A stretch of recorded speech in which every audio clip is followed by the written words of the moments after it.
Quiet Riot. Welcome to Quiet Riot. I am your host, Alex Andreou. It is my nature to be optimistic in any group that is glum. When faced with friends distraught with the current state of the world, something Greek stirs in me that makes me want to do two things: cook for them and be philosophical. That instinct flips when I find myself detecting premature elation, especially when it comes to politics. Nothing makes me more worried than the sentence, "it's in the bag." I refuse to believe that Peter Mojo would win in Hungary until Orban had conceded. I have similar concerns about the US midterms. There are two basic reasons for this. First, the Democratic Party has done little to earn this. People still dislike them. It's just that they dislike Trump a lot more. And second, to be complacent is to treat one of the most powerful and malicious administrations in US history, the same lot who tried to overrun the Capitol in order to overturn the 2020 result, as an inert substance that will not fight you tooth and claw. So when I read the work of today's guest, the cautious tone of which spoke to my Brexit-traumatized soul, I knew I had to get her in for a chat. Welcome back to Quiet Riot favorite, mathematician, researcher, sage, and consummate cyclist, Professor Christina Pagel. Hello, Christina. Hello, thank you for having me. How have you been? Good. I am not walking around in a state of complacency. But I'm quite glum, so anytime you want to make me food, then You please never go are. ahead. You never are, which is why I find you actually quite comforting, because you bring out my optimism, you see. We are yin All and right. yang. We're good when we hang together. What have you thought, just to get your thoughts as a sort of Trump watcher, what do you think of Charles' visit so far? We're recording on Thursday afternoon, I should say. Yeah, I mean, it's fine. I thought Charles's speech to Congress was very good, actually more direct than I was expecting. Pointed. Yeah, quite pointed. I think, he got in a lot of the things that the Republicans, or rather Trump, dislikes, whether that's climate change, Ukraine, checks and balances, etc. I didn't think it would do anything to change Trump at all. But I wonder whether it might act to inject a bit of shame in some of the more marginal Republicans, maybe just in terms of, if you actually have a literal king reminding people about necessary checks on executive power, then maybe that's more meaningful. I think in general, it's kind of acted as a bit of a screen for the other stuff that's going on, whether that's, like the White House posting this photo, two kings. I mean, just classic trolling. But it's kind of, is it hiding some of the stuff? So, for instance, Trump said today that the Strait of Hormuz could be shut for months, which would be a global disaster. Or the fact that in the background, Florida was redistricting, the Supreme Court released a really important ruling on the Voting Rights Act. So there are kind of things happening in the background that I worry are being overshadowed by this pomp. Yeah, we'll talk about both those things in detail because they are important. Now, I have come into contact with you, I think, in three major contexts, right? Your early work with UK and a Changing Europe, the sort of fearless advocacy that you engaged in during the pandemic, and your latest project, which is the Trump Action Tracker. And I guess what those things have in common is that you spot a bad thing and your instinct is to, I guess, index it, catalog it, mathematicize it in a way, in order to make sense of it and spot patterns and devise solutions. So last time we spoke, there had been a big acceleration in White House overreach, practically in every single category of the Trump Action Tracker. What are the various indices showing now? Yes, I think we spoke about it like last summer, didn't we? So we're now at over 3,000 actions logged. So that's quite depressing when you think about it. Yeah, I think we had just tipped over 2,000 when last. No, I think just over 1,000. We hit 2,000 in December, so we've had just over 1,000 this year alone.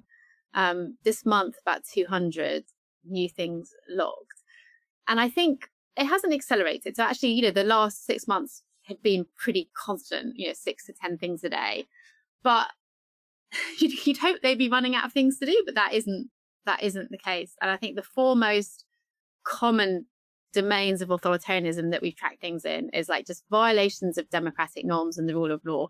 This kind of absolutely aggressive push for global destabilization, whether that's Venezuela, Greenland, Iran. I don't think I really have to say more on that. I think we're really aware of all the stuff going on there. Not just the growth, but the blatant promotion of white nationalism and the propaganda that's coming in, the language people are using, the aggressive militarization of ICE. Yeah. All of that has really accelerated. And then just this desire to have suppressing dissent and particularly weaponizing the state against enemies, whether that's journalists, broadcasters, lawyers, other politicians, Jerome Powell of the Federal Reserve, other states, cities, other countries. You know, this idea that the state acts as Trump's personal retribution tool. And I think that we're just seeing it more and more and more. And like under those, you still have this continuing attempt to undermine science, politicize science, massive cuts to science funding, but also just rolling back regulation after regulation, cancelling renewable energy projects, leaning into fossil fuels and undermining public health. That's all kind of happening in this constant background. It doesn't make the headlines as often. That's still ongoing.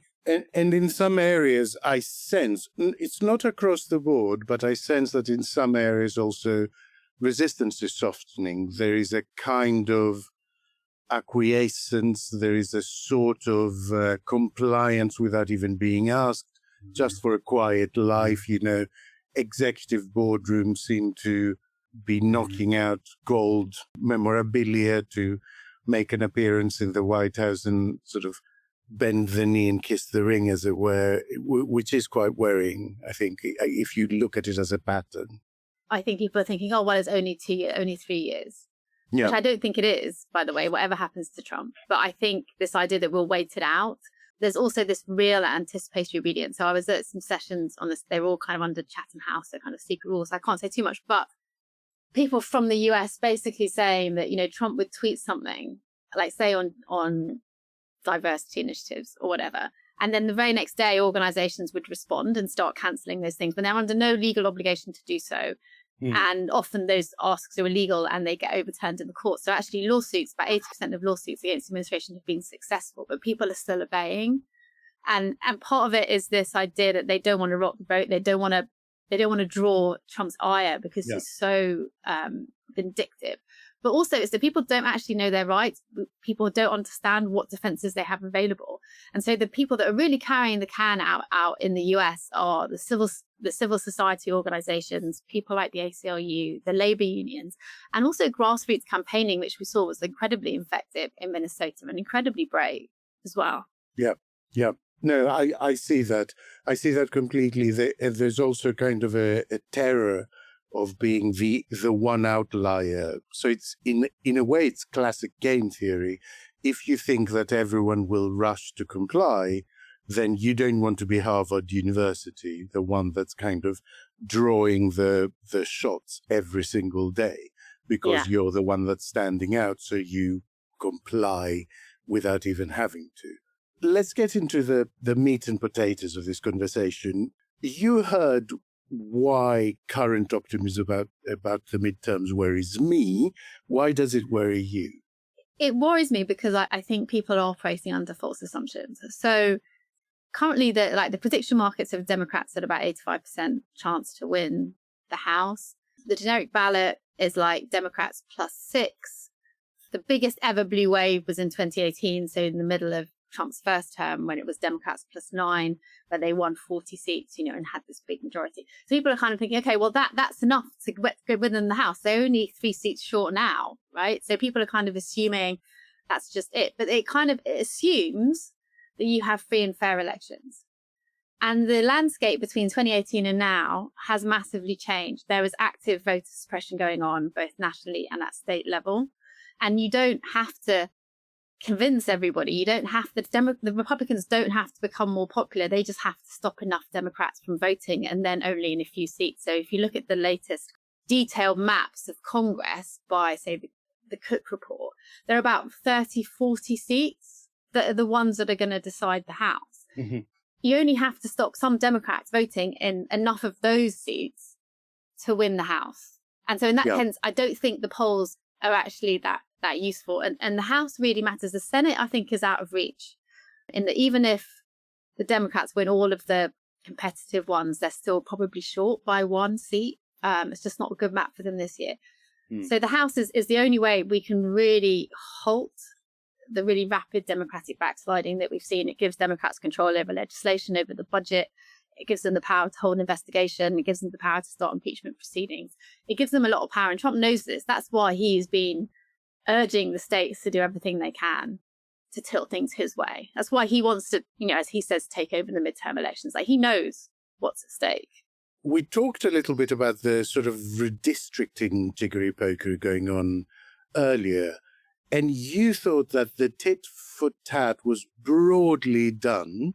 They did Texas, the Democrats responded with California, then Florida, then Virginia, if that makes sense. And it was almost a wash. The Republicans ended up winning a few overall. But The Guardian is now reporting that southern states are scrambling to redraw congressional districts in response to the Supreme Court's Wednesday ruling that severely weakened the landmark Voting Rights Act, I quote. What was that decision and how does it impact this? And do you think it's right that there might be a sort of last-minute rush for more gerrymandering? Right. Okay. So I think this is worth unpacking a bit. So firstly, it's not huge amounts of states that have redistricted, but it is 3 or 4 of the most populous, including Texas and California. So about 40% of the population has had gerrymandering happening to them just because of where it is. And as you say, you had Texas, Missouri, North Carolina all go for the Republicans, adding about 5-6 seats to the Republicans. Then California came in and added about 5 seats for the Democrats. Then Virginia ruled in, added another 4 seats. This was only last week. And then Florida, literally yesterday, added 4 for the Republicans. So it kind of evens out. But then the Supreme Court came in.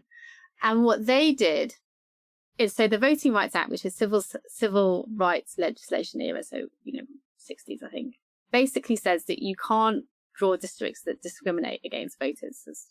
And one of the ways that states have kind of complied with that law is to draw districts that have Black majority.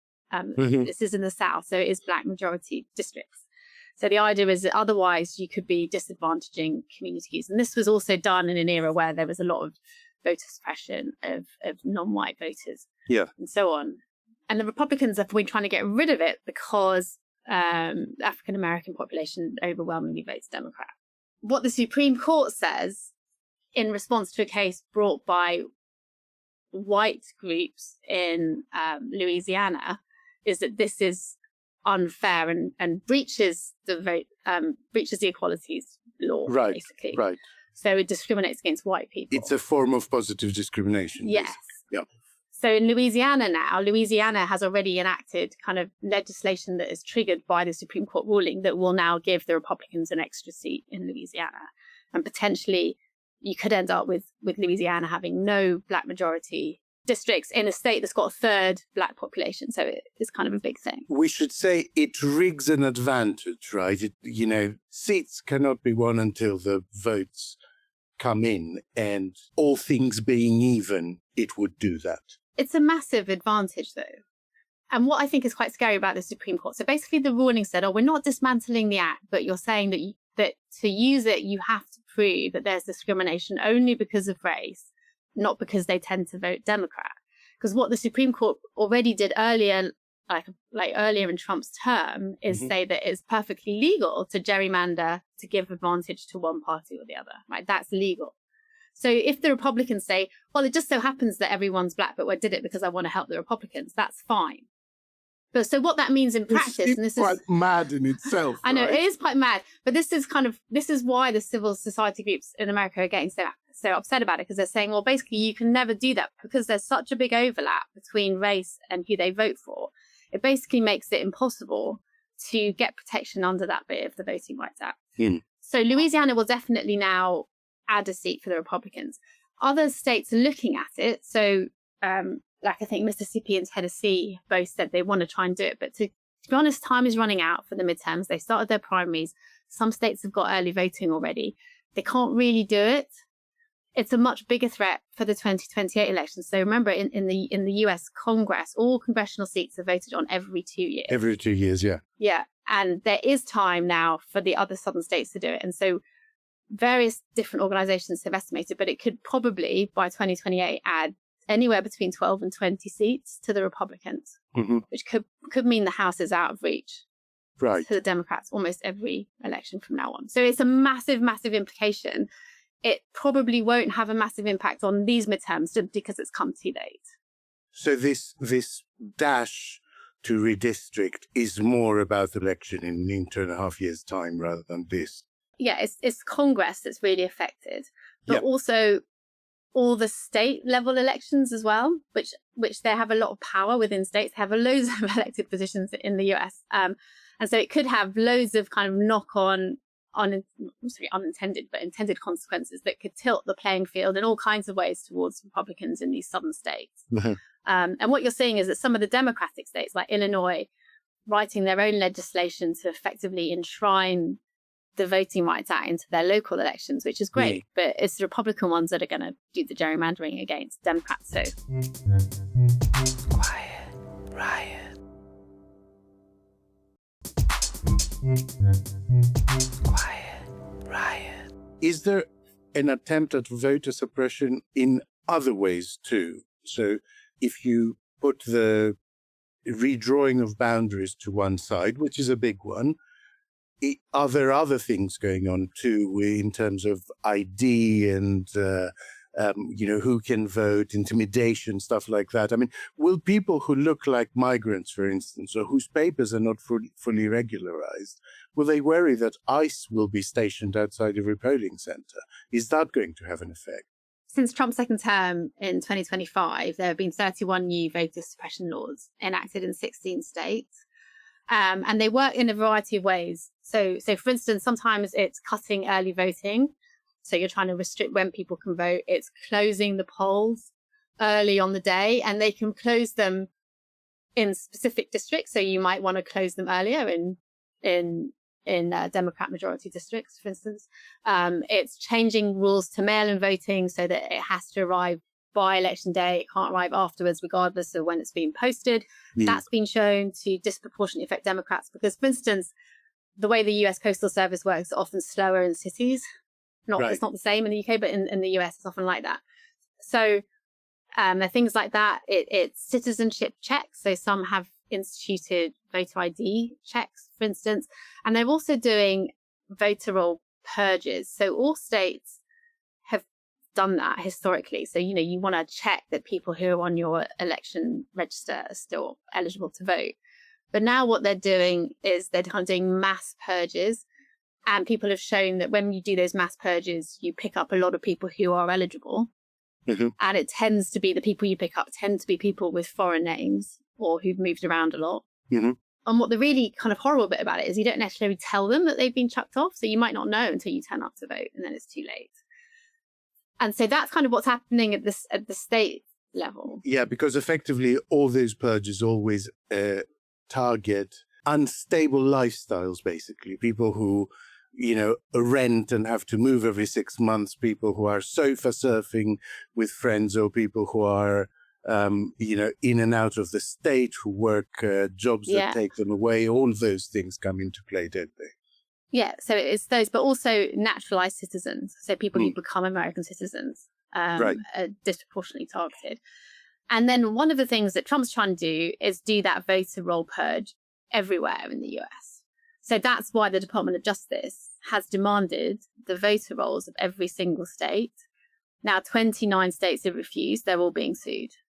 But the rest have given them over. And that connects to that bizarre request in Minnesota when all that was kicking off for them to hand over their electoral rolls if they wanted ICE to leave, basically. Exactly. And so I think you can see that the Republicans clearly think it's a very effective measure for them because they're really going for trying to do it.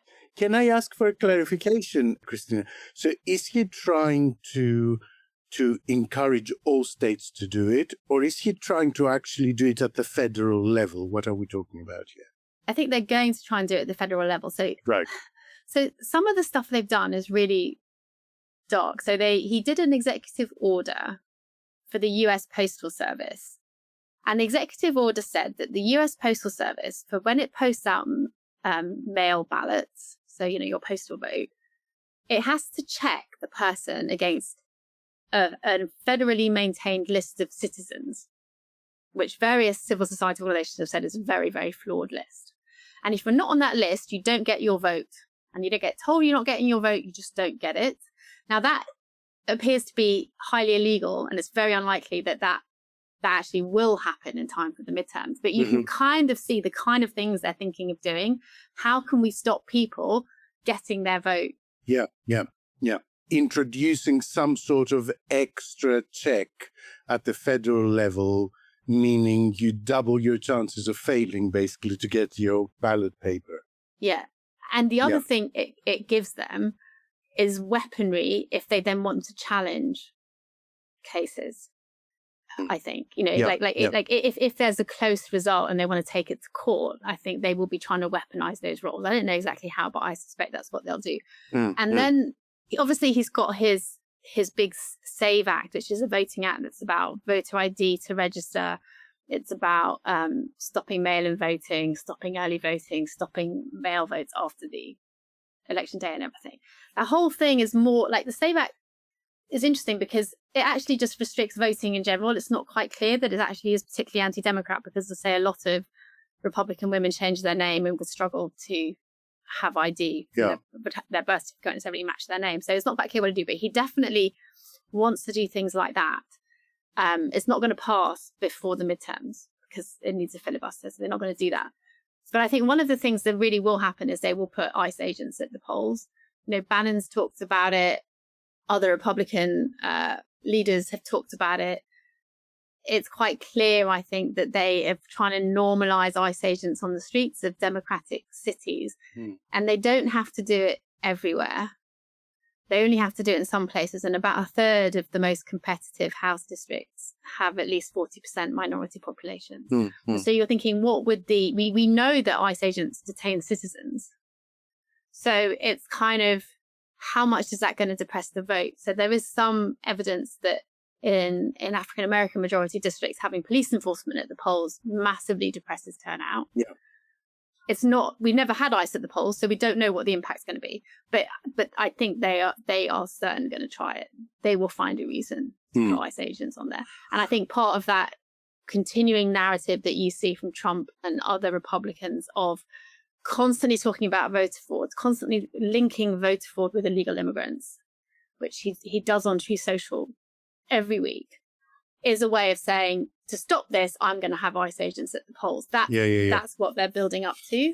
Yeah. And I don't think we know the impact. So I think about 2/3 of the House districts that are competitive are in Democrat states that don't really have these issues. But it's can they do enough in that other third to flip them Republican just by stopping people voting? I think that's the real worry. Yeah.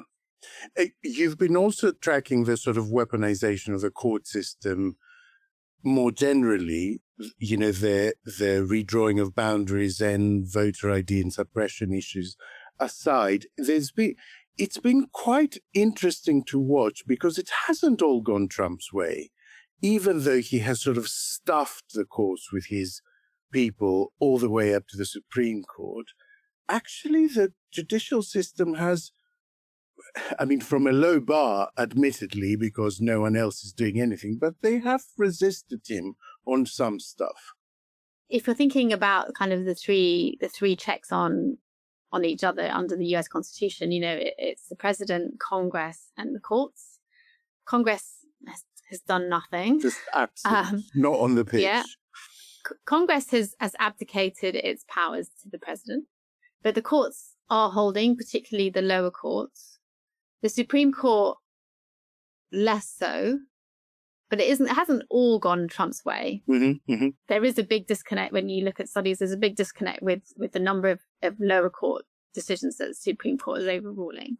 What I think we can't underestimate is that even if you win your case, it is a way of stopping other people from dissenting. You have the power of the presidency taking you to court over everything, starting audits on your company.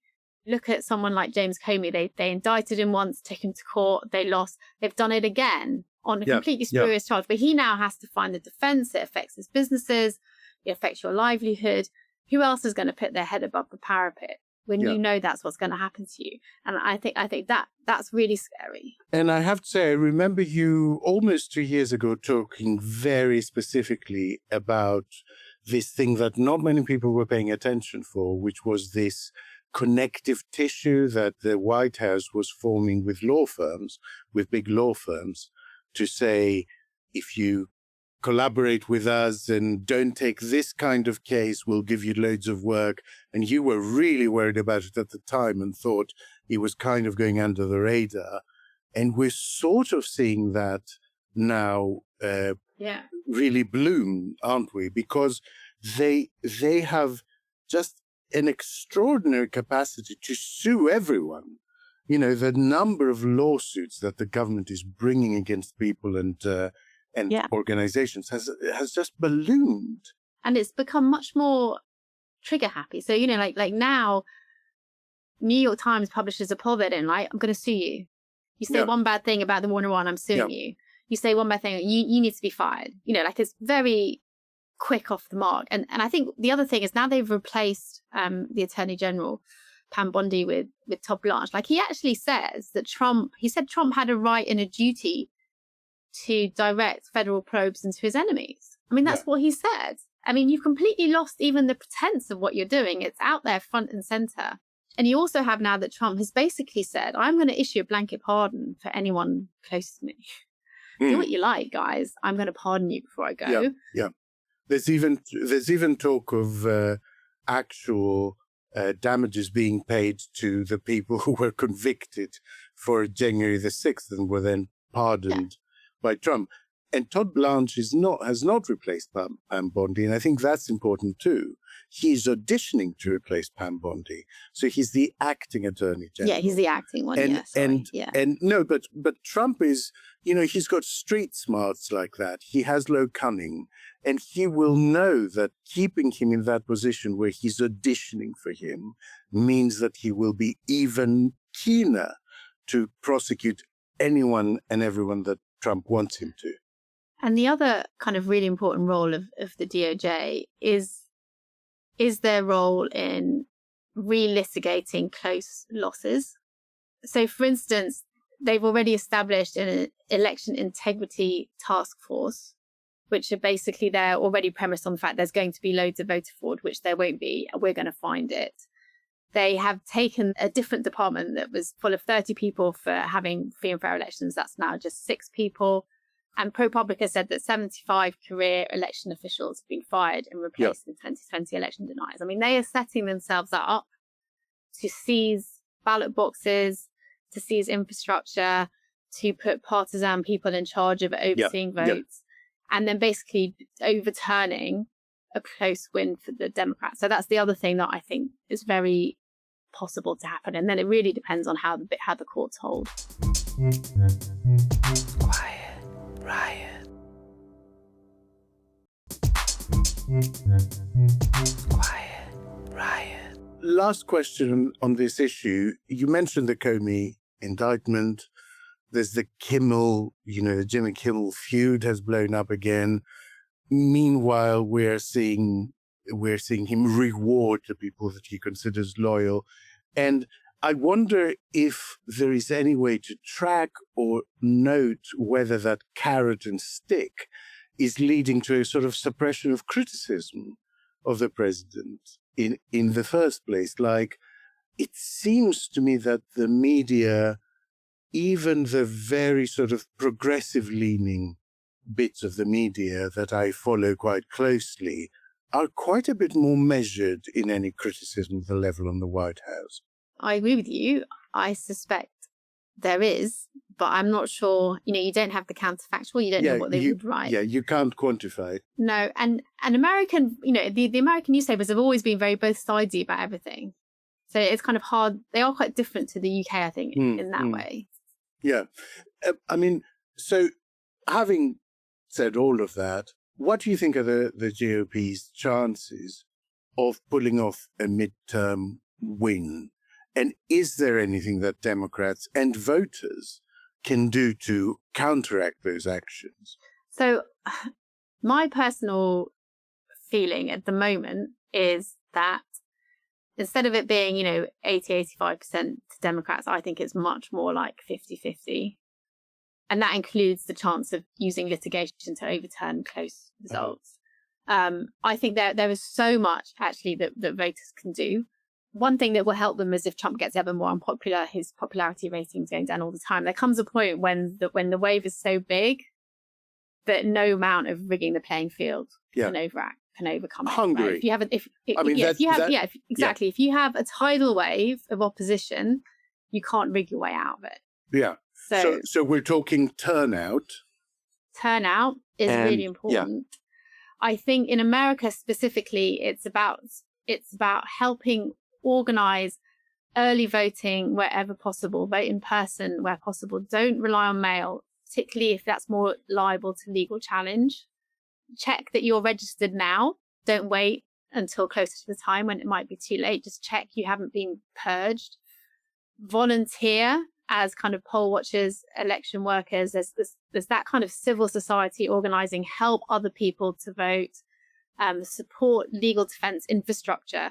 So things like the Brennan Center Democracy Docket and things that, because actually a lot of times they will take cases out on the day of the election to try and keep polling booths open if there's a big queue and things like that. Really crucial interventions that will help people vote on the day. So I actually think that there is loads that we can do. What you can't do is give up or think it's in the bag. Yeah. Either of those things are bad. Yeah. Right?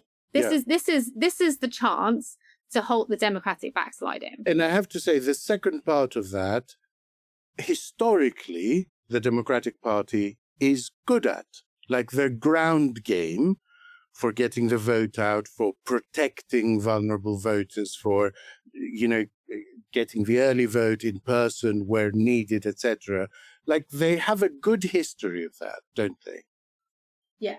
So they need to bring their A game to this, basically, because what I'm hearing is that they will have to go quite a bit over the top to make sure that it's not undone by a legal challenge here and a bit of voter suppression there and ICE standing outside a polling station over there, right? I think also when you're thinking about community organizing, it's almost more important to do it in the few Democrat districts in red states.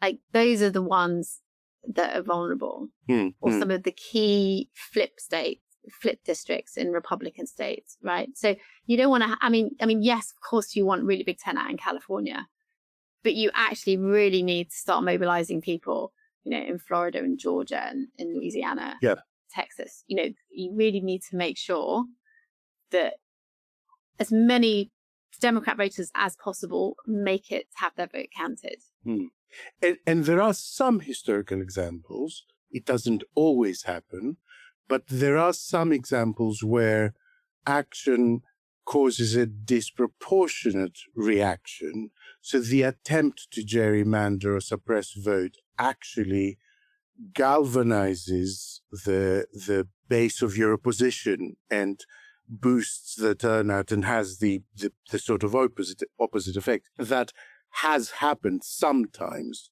The Brennan Center actually think that is happening now in the US, that they think unusually that actually that all the voter suppression stuff, and not just the voter suppression actions, but the publicity around it is motivating people. So the other thing people can do is talk to people about how they're trying to be suppressed. They're trying to stop you voting. Yeah. Vote. It's quite motivating. Yeah. So higher engagement, basically, even beyond turning out. Last question, just because I found that quite interesting when we were chatting to Luke Trill in the midweek episode. And he brought this up as something that has come up in conversations with US colleagues. And they were saying that there's a school of thought that actually Congress flipping and trying to obstruct Trump they're quite scared that it might accelerate this push to authoritarianism. Because at the moment he can sort of do everything without completely wrecking the system. But if he meets any opposition, then he will really go even more ballistic. Do you have any intellectual sympathy with that proposition? I think, to be honest, it's like, what can he do? He can't change the law. He definitely can't change the constitution. Good luck to anyone trying to change the constitution when you need 2/3 of states. So he's limited to executive orders, international policy, where he does have a lot of free reign. But what the fuck? Look at what he's doing. What is he going to do? And even on that, the tariff stuff came back to bite him in the behind. So yeah, the tariff stuff can bite. But Congress could reassert its power of the purse and try and stop the tariffs. It can try and stop ICE. It's the one that has the funding. Yeah. Where's he going to get the money from?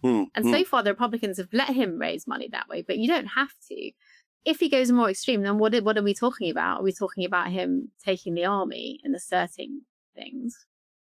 I hope the army wouldn't be there for him, but I don't know that. But it's kind of like, what are his actual options if he has a powerful Congress that stands up to him? What are people's options in response, I guess? What are you meant to do? Try and not win the election because it'll piss him off. That's where that argument kind of falls down. Yeah, of course. Yeah. You describe the midterms as existential. Just in 3 sentences, why do you think the stakes are so high? Like, what happens in second half of this term if he retains control of both houses? I think you will already see, just because of the Supreme Court Act, you'll see more and more seats be gerrymandered away from the Democrats. So they might find it much harder to do anything after 2026. Yeah. You will continue with undermining elections in every possible way, so that by the time you get to 2028, it will be extremely difficult for a Democrat to win. I personally don't think Trump's going to stand again, but I don't think that really matters. I think MAGA, the America First white nationalist agenda, is going to continue. And all the evidence is that when you have this slide into authoritarianism, the earlier you can stop it, the more successful it is. So we need to kind of act now and put the line in the sand now. You don't want to have to hope for a Hungarian wave in 15 years' time, because all respect to Hungary, but America can do so much damage and already has. Yeah. I think even from, it's essential for American democracy. It's essential for the whole world. Like, we're being ruled by this mad king who does what he wants, and everybody ends up affected. Professor Christina Pagel, it is always a huge pleasure, if a little depressing, to build this sort of that's my brand. Ideas Lego with you, I guess. Thank you for your time. Thank you for chatting to me. Thank you for having me. Listeners, as I mentioned, we will drop links to both the Trump Action Tracker and Christina's Substack in the show notes. You should follow both. And if you like our work, you should consider supporting our work. You can do so for less than the price of a pint by going to ko-fi.com/QuietRiotPod. We shall reconverse on Sunday. Stay riotous. Quiet Riot is an audio production by Cooler Heads with Naomi Smith and Alex Andreou. Produced by Kenny Campbell. Music by Mariana Sangeeta. Artwork by Simona Canelu. And edited by me, Alex Reese. Quiet Riot.